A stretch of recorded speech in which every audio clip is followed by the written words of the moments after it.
There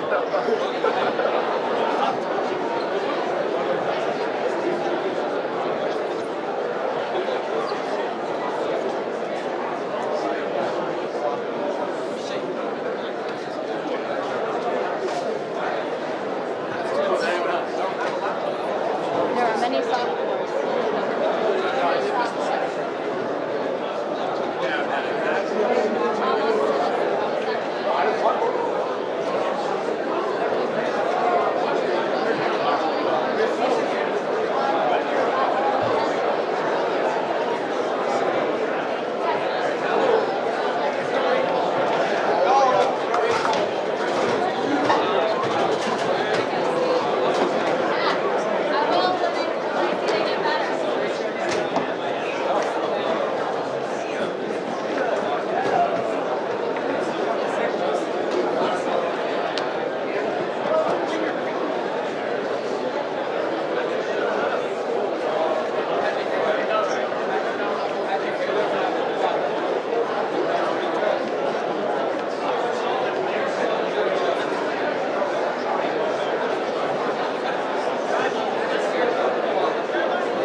Ms. Caitlin Corsano, together with Mr. Sidney Sarko, my co-moderator for the National Honor Society, Dr. Ben Bradley, Chair of the History Department, and Mr. Neil Noonan, the moderator of the Rho Kappa National Honor Society. I am excited to welcome you to our induction ceremony for today.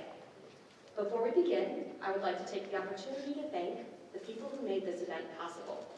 To our faculty selection committee, who put significant time and effort into reading and discussing these students' applications. CM staff, including IT, facilities, and the front office, who helped set up this celebratory event. Dr. Monroe, who kindly is providing our processional and recessional music today.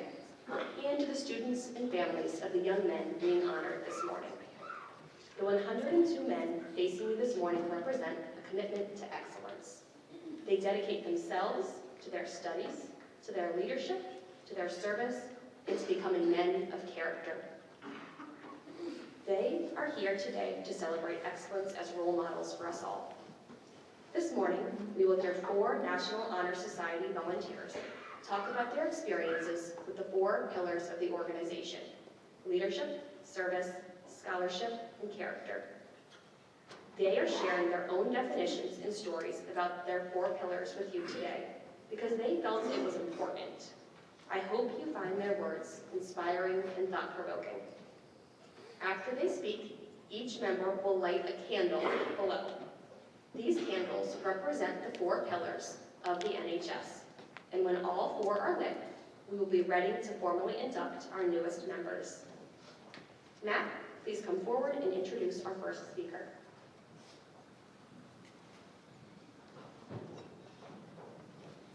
Senior Brandon Sullivan is a peer minister, captain of our football team, a member of the stage crew, and of course, our student body presidents. As Mr. Rufo said, while Sully certainly leads in his many roles with poise and dignity, it is infinitely more impressive that he does so with care and kindness. With charisma and leadership like that, I am shocked to even get into Harvard sooner. Brandon, welcome to the stage.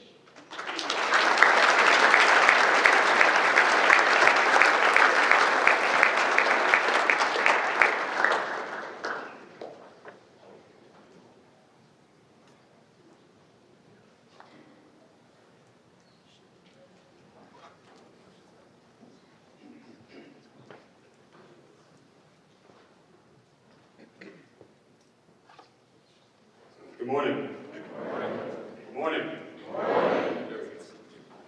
My name is Brandon Sullivan, and I'm honored to be up here speaking to you today. When I was first approached by Ms. Corsano to speak about leadership, a wave of excitement rushed through my body. I felt a feeling that I can only compare to scoring a goal or getting an A on a test, even though we all study for our tests, isn't that right, fellas? But I do know one test that we cannot study for, the test of leadership. When I first came to CM in middle school, I viewed the upperclassmen as almost superheroes.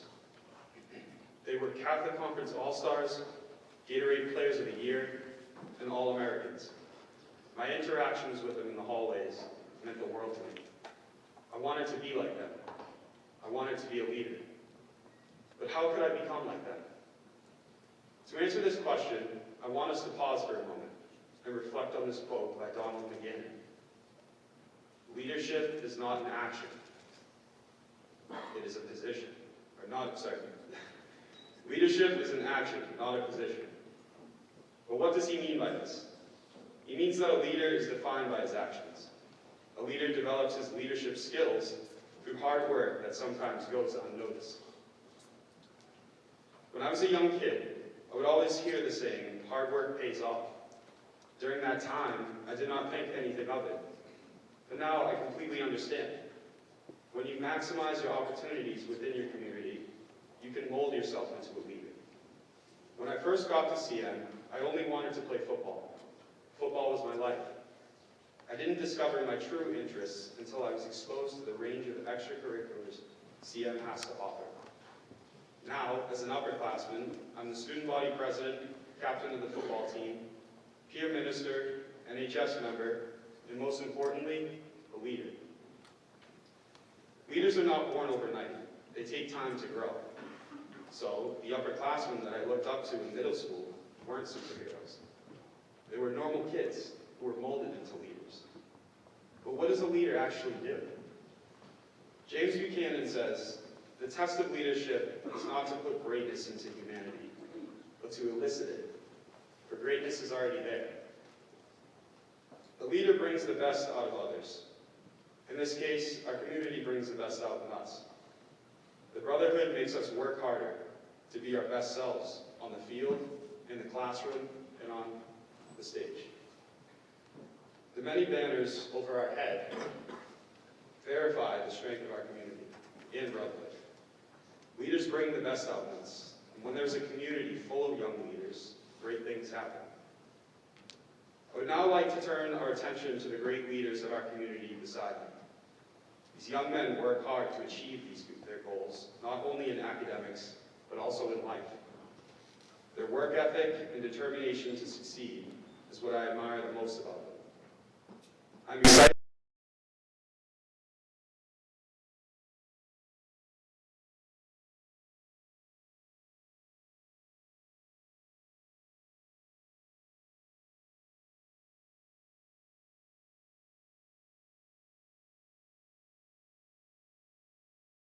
to be a leader. A leader is not a title. It is a personality. It is a lifestyle. So when the opportunities come knocking, leaders answer the door. Thank you.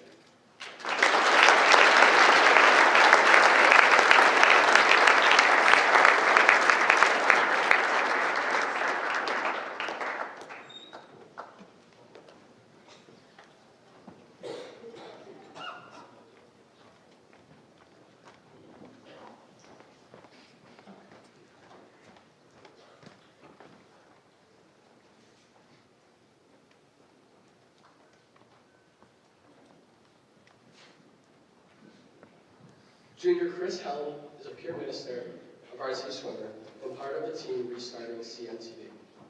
As Mr. Haley said, Chris is a wonderful role model for our student body.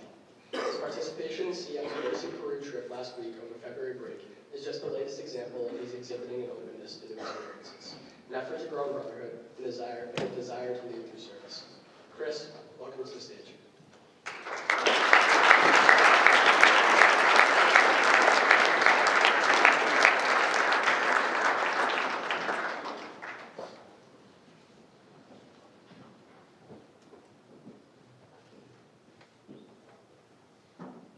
Good morning.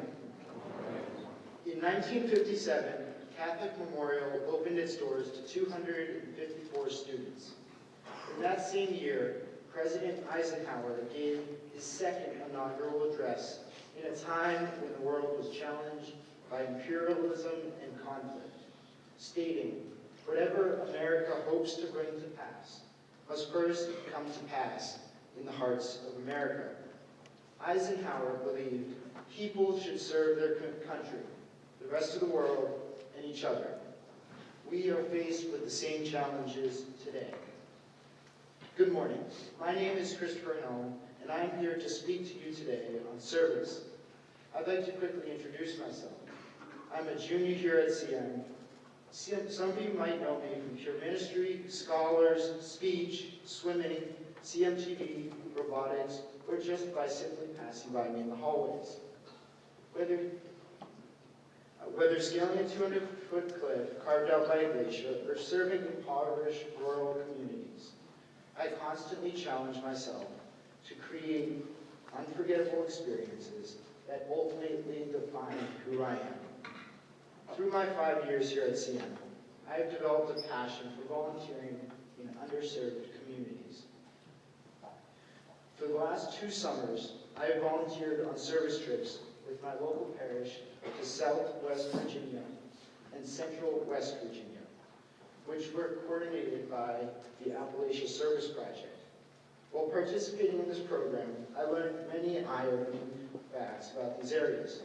Most of the families that we served had to make trade-offs between health, food, and shelter. It is nearly impossible to describe some of the living conditions of these homes. It is no wonder many of these people had overall poor health.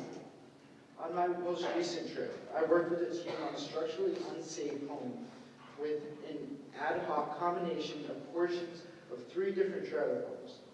Its roof could be described as a canopy that did not keep water out. Holes all over the house allowed creatures in. The homeowners struggled with bed bugs, rodents, and other insects inside their home. They described their house as a rainforest, with water coming in from everywhere. Restoring a house like this would take months. Our group just focused on restoring the roof. On Monday, it was a hazardous to be on the roof, but by Friday, we had completely rebuilt the roof structure to support the weight of the snow in the winter and to keep water out. The homeowners were speechless about what we had done, and they said they had lived there for 30 years in these conditions. It is experiences like these that develop character. Now, everyone is different.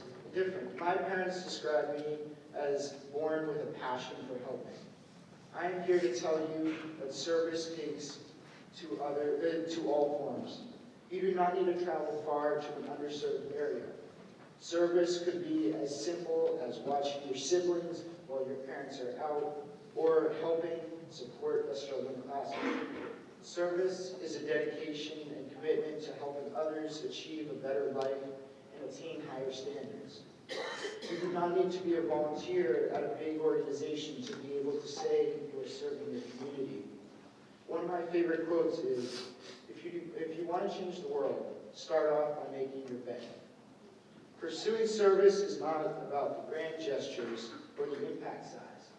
It is about the willingness to contribute, no matter how small the act may seem. In my service journey, I have realized that service is not just about addressing physical needs. It's about understanding the stories, the struggles, and the humanity behind those needs. Whether rebuilding a roof in Appalachia or by lending a helping hand to a classmate, every act of service contributes to creating a better world. Reflecting on my experiences, I've learned that service is a reciprocal process. While we aim to make a positive impact on the lives of others, the transformative power of service extends to us. It broadens our perspectives, cultivates empathy, and instills a sense of gratitude for the privileges we often take for granted. Service opportunities present themselves daily. It is not always about allocating, dedicating hours, or joining formal processes. Through those are incredibly valued. Service is woven into the fabric of everyday interactions. It is the kindness we show to our friends, the understanding we extend to our family, and the support that we extend to those in our community. In closing, I encourage each of you to find unique ways of incorporating service into your daily lives. You have the power to contribute to improvising our community and, by extension, the world. Remember, service is not a burden or a duty. It is an opportunity to create a positive force in the lives of others, and in doing so, shape the person you want to be. Revising Eisenhower's words, I'd argue whatever you hope to bring to pass in the world must first come from your own heart. Thank you.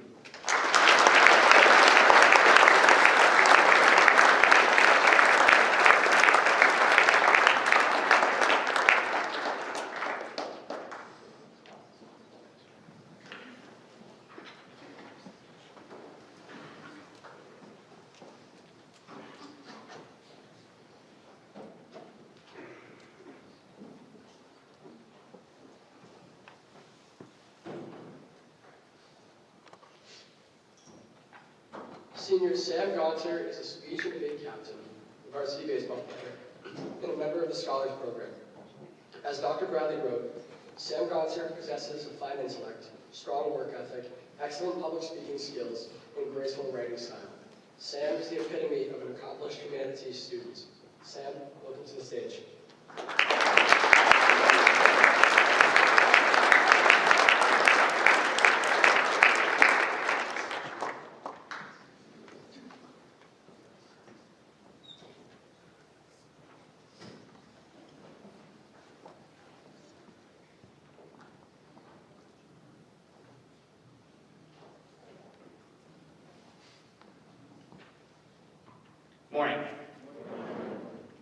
I begin, I have a couple of thank yous. First, thank you to Matt for the introduction. Thank you to Dr. Bradley for those kind words. Ms. Corsano, my mom's out there, so thank you, Mom. I'm going to start off with a quote from Aristotle, who once said that what lies in our power to do lies in our power not to do. Scholarship is a choice. I've always been obsessively competitive.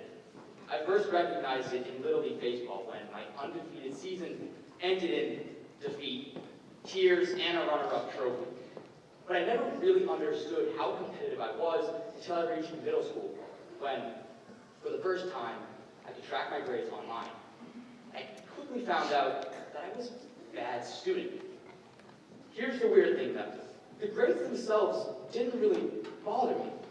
What bothered me was the fact that my good friend Vishal, who's somewhere out here in the audience today, had whooped my score by 25 points. I knew I could do better. On October 10th of 2017, yes, that is the actual date, and I remember it because it's my aunt's birthday, I made a choice. I decided to try. For the rest of the year, I never got a grade below 90. Next year, I never got a grade below a 92. By 8th grade, I didn't get a grade below a 96, and I graduated as a valedictorian of my middle school. What happened? Well, I studied a lot. Too much, you could say, if you ask my parents. I was fueled by this desire to be the best, to not only win, but to trigger like a slaughter wolf. And to do that, I simply outworked everyone else. And in a matter of 3 years, I went from worst to first. I never let a concept go until I understood it completely, even if that meant late nights and early mornings. It's cliche, it's probably corny, but it's true. If you want something bad enough, you can make it happen, because it really is just a choice. However, as I entered high school, the idea of academic competition fell into the background. It was the peak COVID-19 era, and I knew nobody at school. So there was really nobody to compete against. Yet, despite that, I still found myself chasing that high grade and learning as much as I could. Why? Because throughout the previous 4 years, competition had gone from me versus you to me versus me. I no longer cared about getting a better grade than my friend. I cared about being the best version of myself for me. I won't lie. By the time sophomore year rolled around, with tighter friends, competition did in fact resume. And that's not a bad thing. I think some competition, especially in an academic environment, is a good thing. I love having friends push me to be better, but that has never been my why. I was no longer holistically driven by this all-encompassing desire to be better than my peers. I liked what I was doing. I enjoyed learning. And for the past 5 years, I had become good at it. So, in short, I just use 500 words to tell you that I'm a sweat, or like I try hard. Well, yeah, because that's what scholarship really is. It's working hard and being disciplined. It's staying up late to study for Mr. Ray's infamous syllabus quiz, which I somehow got a 40 on. And it's staying after school to get extra help before a physics test. But it's also more. There's a reason why schools give out scholarships for non-academic reasons. Scholarship can mean staying in the bubble until 5 or waking up early to lift so you can get an offer. Scholarship can also mean staying after school with Brother Cabot to earn a scholarship through speech and debate. It takes many forms. It is the manifestation of your dreams and goals through non-stop hard work and discipline. Scholarship means making the conscious decision to fall in love with the process. What lies in our power to do lies in our power not to do. Make the choice, compound that choice, discover discipline, and realize your goal. Thank you.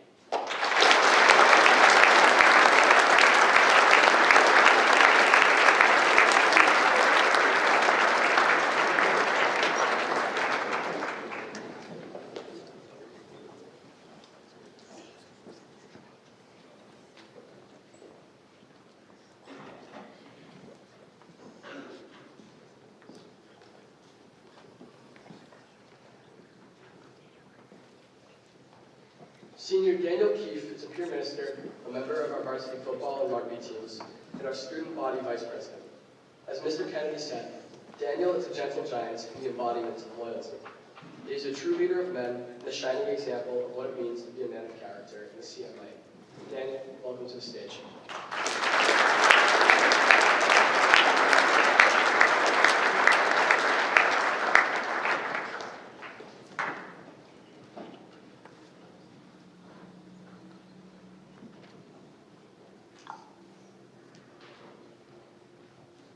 Good morning. My name is Daniel Keith. I first want to thank Sam, Brandon, and Chris for their incredible speeches before me. You guys are a tough act to follow. I was selected to speak upon our last pillar, character. Character is defined as the mental and moral qualities of a distinct individual. Your character is who you are when no one is looking. While walking down the halls, saying something, and not knowing who heard it. If you litter, someone sees you do it. All of these actions collectively define you and create your character. Through the NHS, I have begun to reflect on how my mental and moral qualities have been displayed throughout my 4 years at Catholic Memorial. At CM, I have experienced a complete 180 when it comes to my character and who I am as a person. I have always been an outgoing kid, but I used to shy away from opportunity and live my life quite moderately. When I was in middle school, I had the same friends since kindergarten. With them, it had been consistent with my character. Someone who would avoid trouble and always receive compliments from the parents of other children.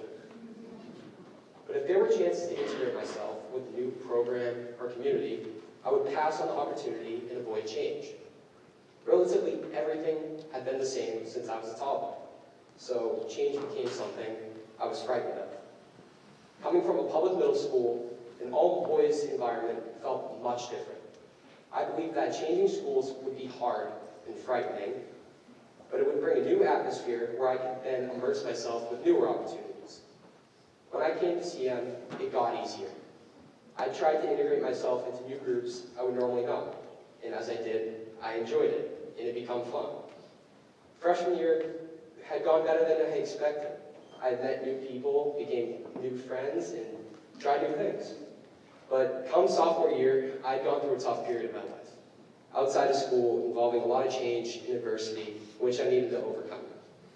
I had been dealing with these issues for a while, but I could never truly define them. That's when I was diagnosed with clinical anxiety. Although I'd always been a happy kid, anxiety had shown me why I felt nervous when I tried new things. I had a constant thought in my brain that I would fail. This diagnosis would in turn result in a change in my character. I became more closed off, less susceptible to change, and my life had changed much more. But I bounced back. After junior year, I began to immerse myself in newer friend groups, branch out my rather generic lifestyle into new opportunities. Through joining programs such as the NHS and peer ministry, I began to evolve into my new self. I had told my parents I would love to join these groups, and they're out there somewhere, but I also shared my fear of rejection with them. I knew that I would excel in either community, but if I hadn't been accepted, then I could never show how I would excel. So on December 16th, 2022, I refreshed my phone the entire car ride home until I received the email I was accepted into NHS. At this moment, I became at peace with myself, feeling I had become someone that I'm truly proud of, and I began to express it. My new self would become the person I am today, an outgoing, extroverted kid who tries his best to engage himself in newer opportunities through social interaction. When I walk through the halls, I attempt to greet myself with any person I come across, including teachers, staff, or other students, whether I know them or not. This new identity had become recognized, as a staff member recently came up to me and said, "Daniel, I'm really proud of who you've become. You seem much more loose and energetic over these last 2 years." This compliment allowed me to think back and realize how much I have changed. For some, they may see my extroversion as kind of annoying, but as our beloved teacher, Mr. Rufo, once said, "Keith's just being Keith." This opened my eyes into the new person I've become. I am just Keith. I'm unique, and that's a good thing. I am Keith, and that's the person that I'm proud to have become. Character not only defines who we are to others, but who we are to ourselves. This realization comes with us being content with ourselves and whom we've become. Character is not just about social standards, but it's about self-love and appreciation for who you are and who you want to be. Thank you all, and remember to live Jesus in our hearts.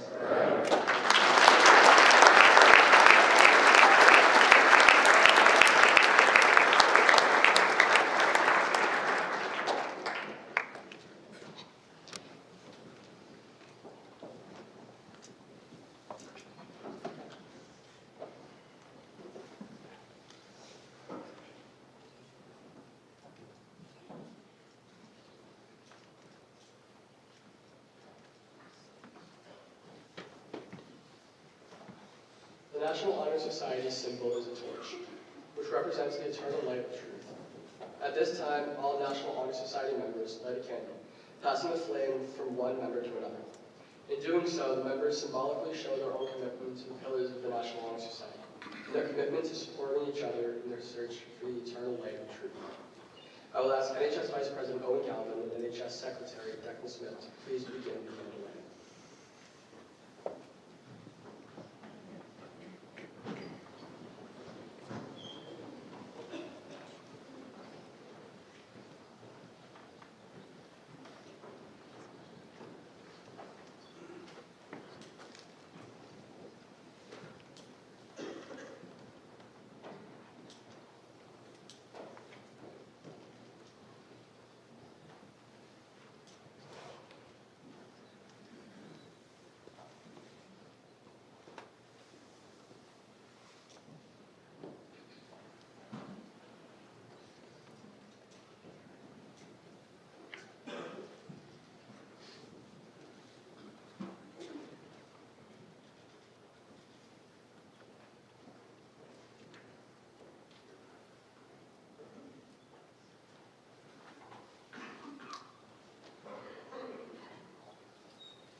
New and returning members of NHS, please recite with me the NHS pledge, which is also displayed on the board for all to see.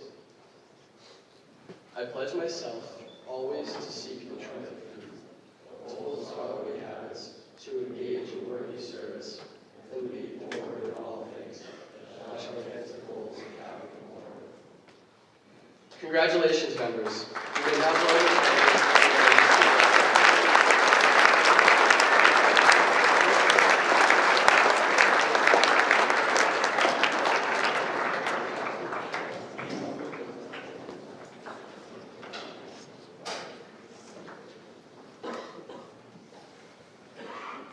Good morning.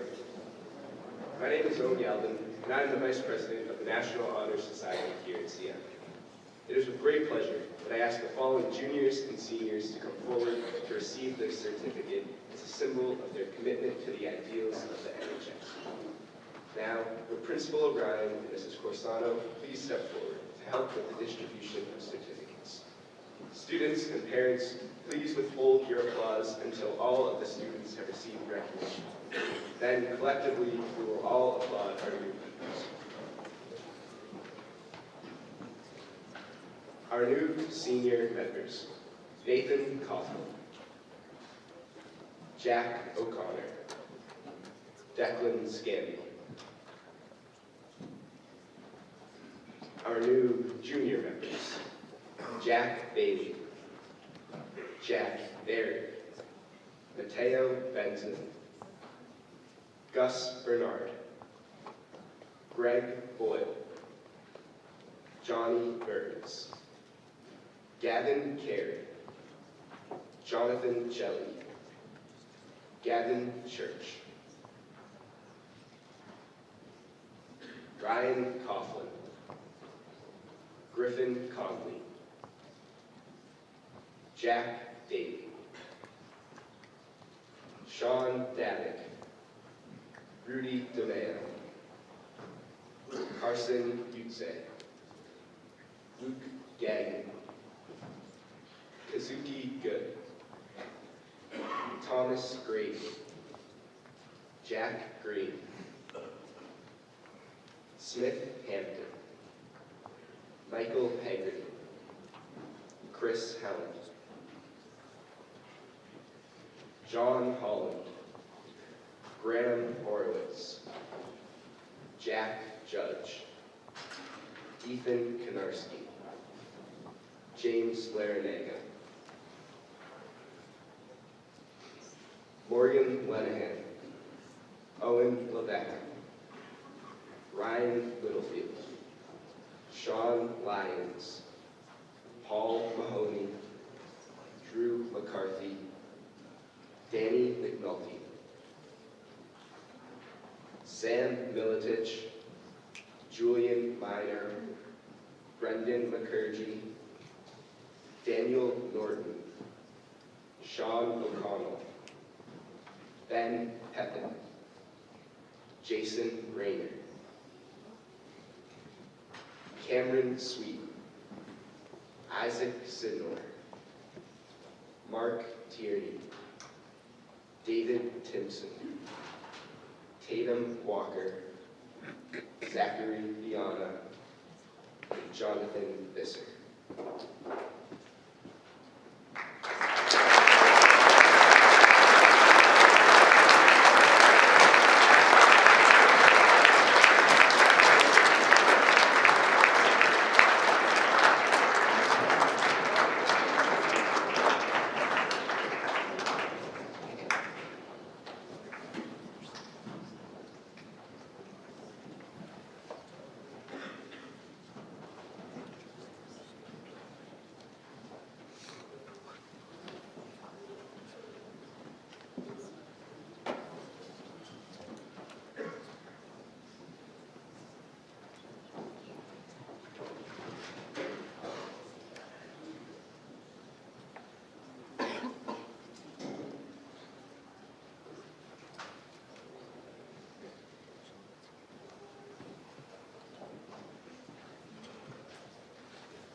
As Secretary of the NHS, it is my pleasure to recognize the returning members of NHS for their work in the organization over the past year and a half.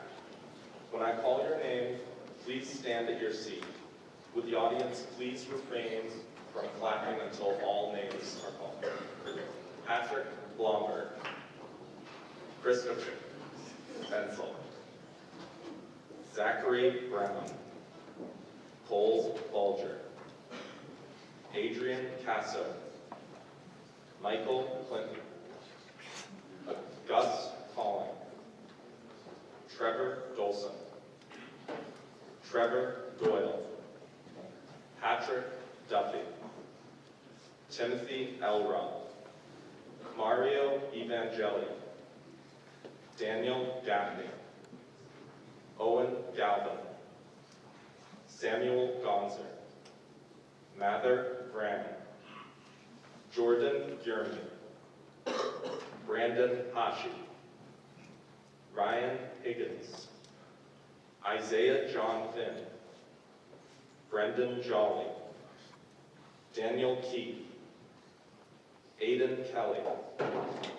Seamus Kelly, Christopher Kennedy, Alexander Krukov, Jan Kotecki, Gerby Lambert, Alexander Landry, Connor Lawler, Corey Lawler, James Linehan, Colton Manorak, Matthew McKenna, Brendan McKinney, Owen McGurn, Drew Mono, Brett Mulligan, Drew O'Connor, Rick Oro, Alexander Pappas, Adam Parker, Samson Person, James Sansone, Thomas Shuley, Matthew St. Martin, Brandon Sullivan, Matthew Tobin, Owen Rochford, and returning junior Armin Erden.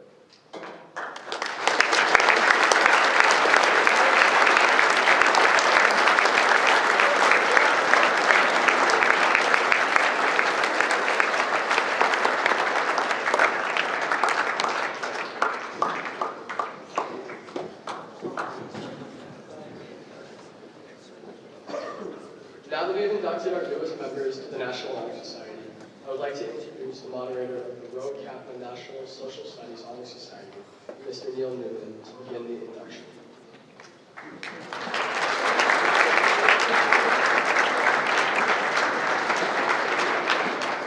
Thank you, Matt. Good morning.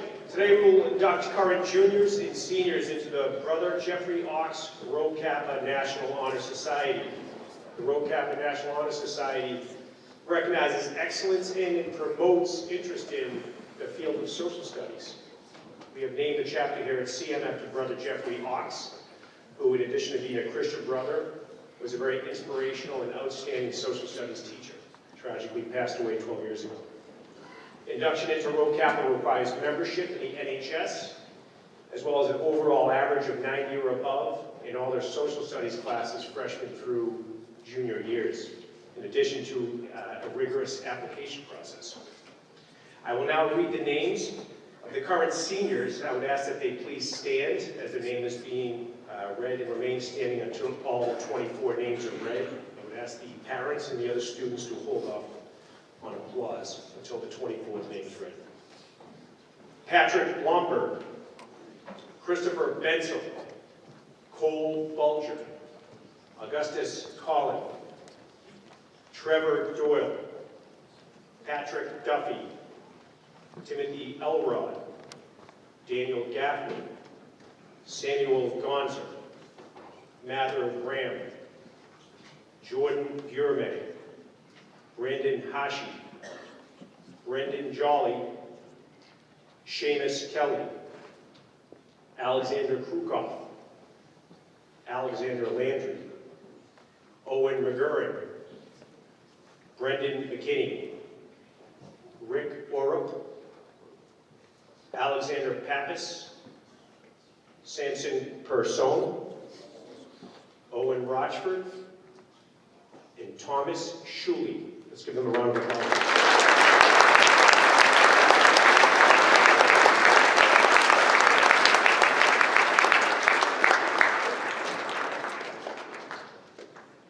Now read off the current juniors.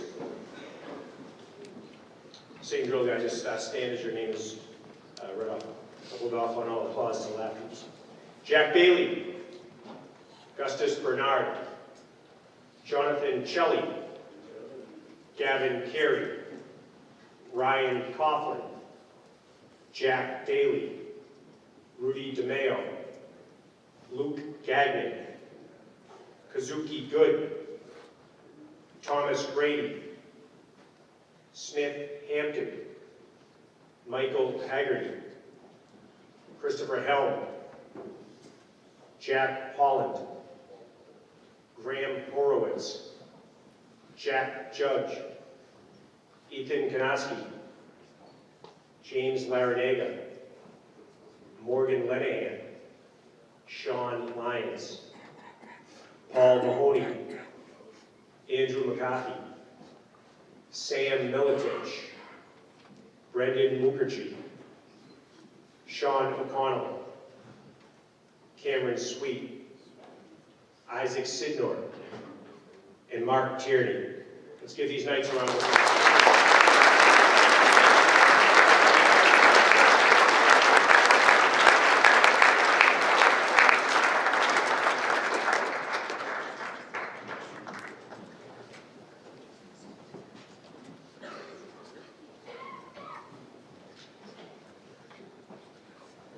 Each year at the induction ceremony, the National Honor Society asks one distinguished faculty member to speak about excellence in the event.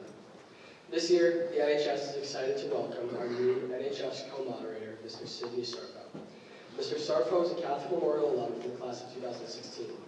He attended Fairfield University, where he majored in biology, while managing the men's basketball and lacrosse teams. He initially worked in the medical field after graduating, but his experiences coaching freshman basketball here drew him back to CM. He now teaches chemistry and 8th grade physical science, and we are very excited that he's back to his roots. Please welcome this year's guest speaker and our new NHS co-moderator, Mr. Sidney Sarfo.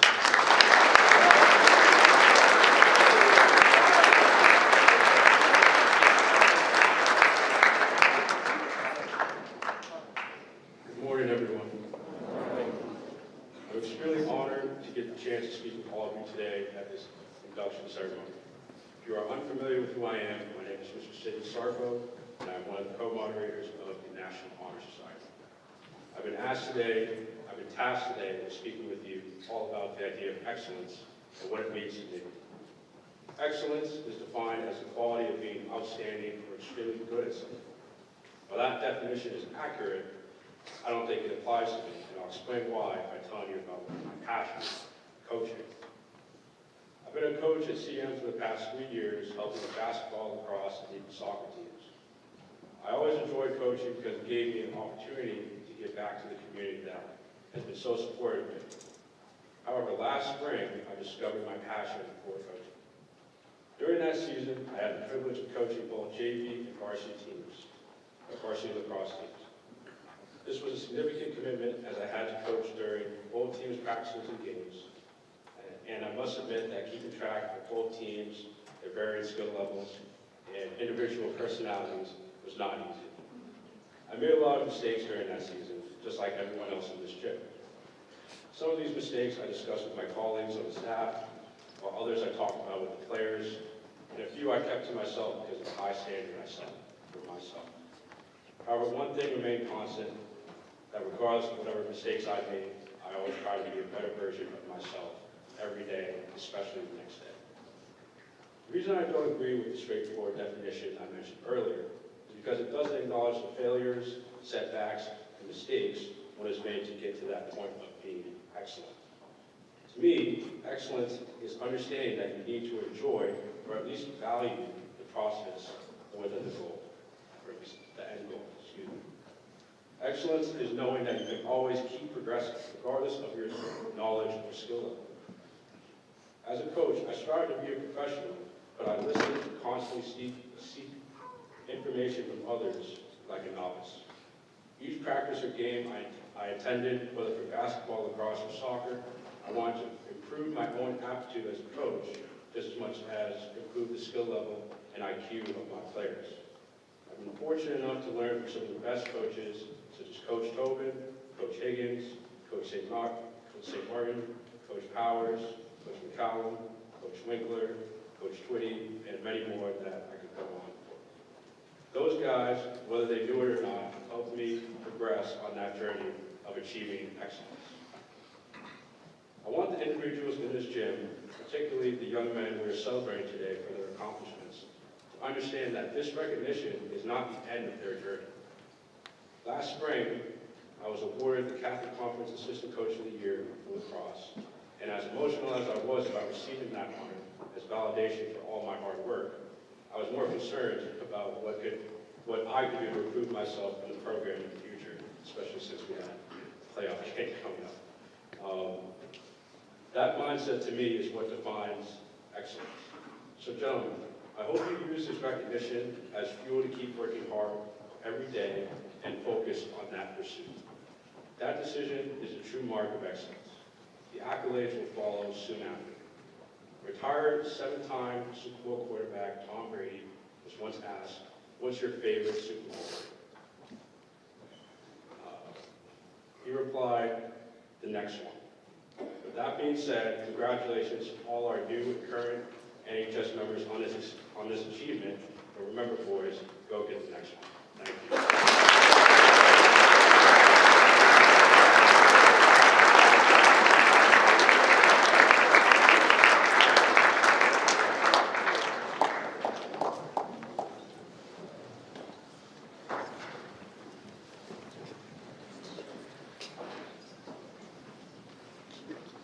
Thank you to Mr. Sarpo, who I am lucky enough to count as my new co-moderator for NHS this year. And now we are ready to conclude this year's Honor Society ceremony. Congratulations finally again to our newest members. Thank you to the parents for being here today for this celebration. And thank you to the rest of the CM community for your sincere attention and respect during this ceremony. It's much appreciated. As a school community, it is so important that we pause to recognize excellence when we see it. Whether you are a member of the NHS now, in the future, excellence is something that we can all strive for. As we leave today, as Mr. Sofar suggested, I hope you're looking for the next one, striving for excellence in all things, big and small.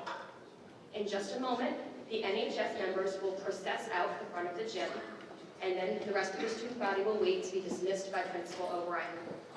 Parents, after the rest of the student body returns to class, the NHS members will be available here for pictures. With this I ask, live Jesus in our hearts forever.